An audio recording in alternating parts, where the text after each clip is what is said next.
Hey YouTube, welcome back to the tea. Today we have a shorter-ish video because I've got a limited number of things to say, but we still need to talk tea. And today's tea is on the upcoming Disney Channel original movie, Descendants 3.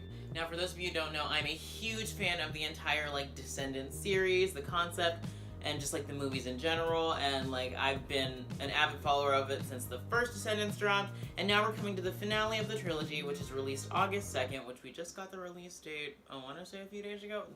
Besides the point. Because the movie hasn't actually dropped yet, I don't have anything to talk about pertaining to the movie or reviewing it or whatnot. However, what we have gotten are some interesting villain trailers, and the first song from the upcoming movie, and Mary, we need to talk about this song because, yeah. So, without a moment more to waste, let's get into this Disney tea time.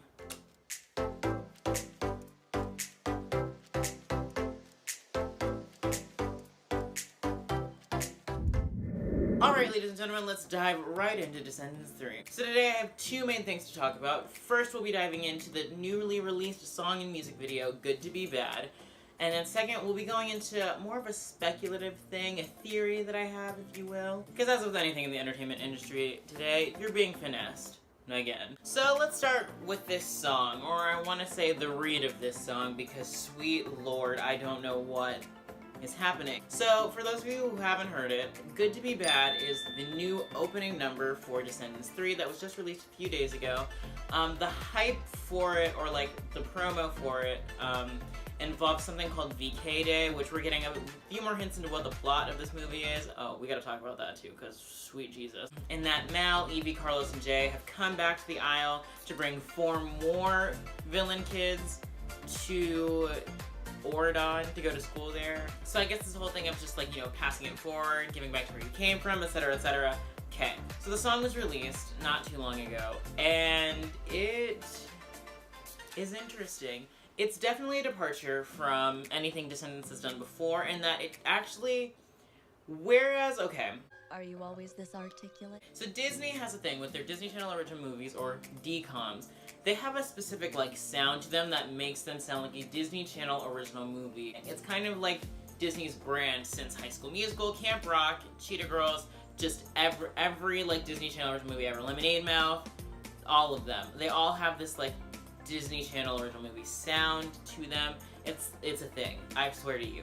This song is a departure from it, but not in a good way.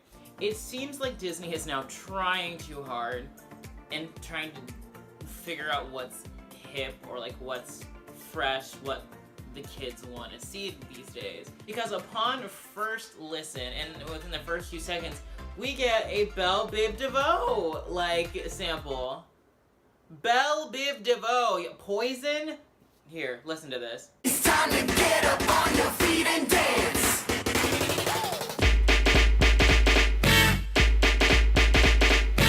Furthermore, as you keep listening, there's one part of the song that sounds like Pop by NSYNC, and for those of you who don't know that song, think Jimmy Neutron movie when they're going to Retroland and the song that's playing. Listen to this. Everyone come and take your shot. Now's the time, show what you got. Ever wonder why this music gets you high? It takes you on a ride. Feel it when you're. And finally, one part of it sounds like Bodak Yellow, and it was driving me and my best friend insane to figure out what song it was trying to do. I'm telling y'all think I'm crazy. Bodak Yellow's in this movie. Give it a listen. Your life could change today. Your life could change today. Dance now, I make money move. Say I don't gotta dance, I make money move. So from what you heard there, you can see the song is trying to be a lot of things that it just doesn't need to be. I will easily say this is my least favorite of the 3 opening numbers that we've gone, between Rotten to the Core, Ways to Be Wicked, and now Good to Be Bad. Good to Be Bad just does not live up to the same factor as those two do.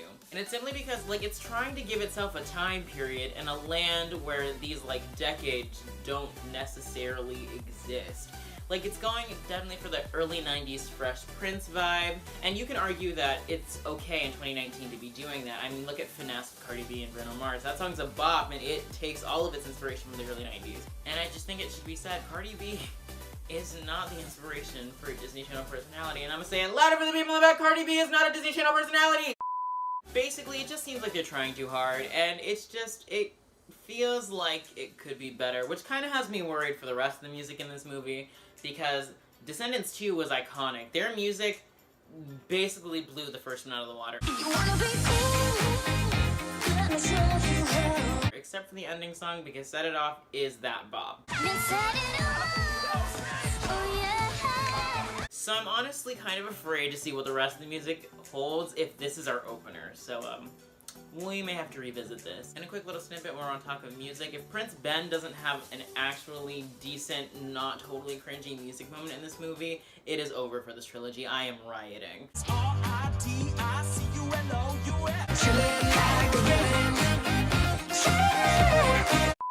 So now that we've read Married to Pieces, let's get into this theory that I've been formulating over the past few months or so.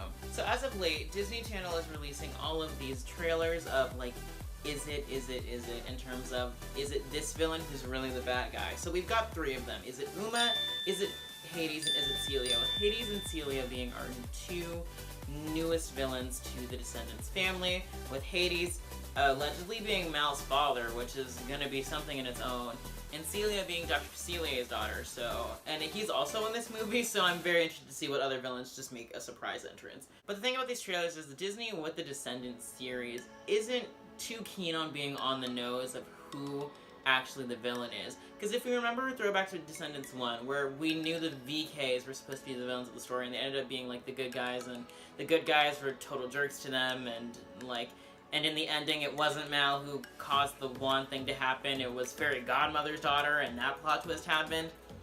The same is being set up currently for this new movie. They're directing your attention to these 3 characters for you to choose which team you're on in terms of who you think the villain, while actually leaving the real villain of this story out. So I guess that begs the question, who is the real villain in Descendants 3? 2 words for you, ladies and gentlemen. It's Audrey. Now you may be wondering, Audrey? Why does she sound familiar? Oh, you know, daughter of Aurora, Ben's ex-girlfriend in the first movie, was a total jerk to Mal for absolutely no reason, disappeared entirely in the second movie, and is suddenly back for the third one, even though Disney hasn't really announced anything about her coming back. She's just kind of been in the trailer, and that's all the announcement that they've got. It's her. Now you may be wondering, how exactly do I know that? Well, there's a few different things of the tea here. A few months after filming Wrapped, pictures surfaced online of Audrey in this, like, new pink hairstyle and like this new villain outfit and this like scepter thing, and she just looks like she's up to all kinds of not good. Well, this new like staff and this gem thing or whatever has been circulating its way through the Descendants 3 trailers with no mention of Audrey connected to it at all. How does she end up with it? Honestly, we don't know. There's a lot to be said here. We also have to take into account a few other things involving the conflict of this story. The real issue I have in formulating this theory is I don't know what the storyline behind Descendants 3 is. Like, I don't know what the plot is, what the real conflict is. They haven't really given us a definitive answer as to what the heck is going on in this movie. It's just a lot of, is it this, is it this, is it this? Oh, this villain's here, this is here, this is happening, action, action, action. What is the plot line, Disney? But we do notice in one of the trailers that it appears there's a curse that's causing people to fall asleep. People are falling asleep. I wonder which character is connected to someone who fell asleep forever. Ladies and gentlemen. So the real piece of evidence that we're given of this entire Audrey being the villain thing is actually in Celia's trailer. When she's finally showing the cards, she's talking about how a great evil and a betrayal is what's going to tear our main group of VKs apart. She mentioned something about one from within who cannot go without. It's quite simple. A great evil. One from within that cannot go without. I'm analyzing that as within, like, Ordon, within that group or whatever, that cannot go without a certain revenge on a certain girl who kind of took her boyfriend, her ex-boyfriend. I don't know, that's the whole thing. But on the card, it also shows the staff that's been seen in these pictures. So, I'm connecting the dots here. Now, this might be a little too on the nose, and Disney might be like, haha, you really thought that's what's going on. But actually, there's another person who's involved, and there's a third party that we haven't even shown in the trailers, and that's the real villain of the story, and I wouldn't put it past Disney for that to be the case. So, honestly, we're just gonna have to wait and see. But I just want to put my theory out there, just in case this ends up being correct, so I can be like, y'all, I told y'all. So, I guess now we sit and wait to see what else this movie brings. Are we possibly gonna get another song before the movie drops? Probably not. Are we gonna get more trailers? Probably. I don't really know what to expect from this movie because I don't know what the movie's about, and that's really my issue here. And I'm not even sure the movie knows what it's about at this point, because like with the early 90s like intro song and like plot lines and action out the wazoo, what is Descendants 3 going to be? So leave in the comments below what you guys think Descendants 3 is really fixing to be about. I want to hear opinions on Good to Be Bad. If you liked it, if you hated it, let me know. I want to hear what y'all have to say about the storyline. Let me know if you think my villain theory is correct, or who do you think the real villain's gonna be. I want to hear it all, because we're going to revisit this after the movie comes out with the Descendants T Part 2. So I hope you guys enjoyed this video. If you did, give it a big thumbs up, even though that's like the arbitrary YouTube thing. But you know, still, it's nice to know that I'm doing something right. If you're new here, subscribe, because like I just said, we'll be doing Descendants Part 2 after the movie comes out to really see what the third movie was, if it held up to the rest of the trilogy. So I guess the waiting game begins as we wait for our descent into the world of Descendants 3, and well, that's the tea on that. Catch you guys next time.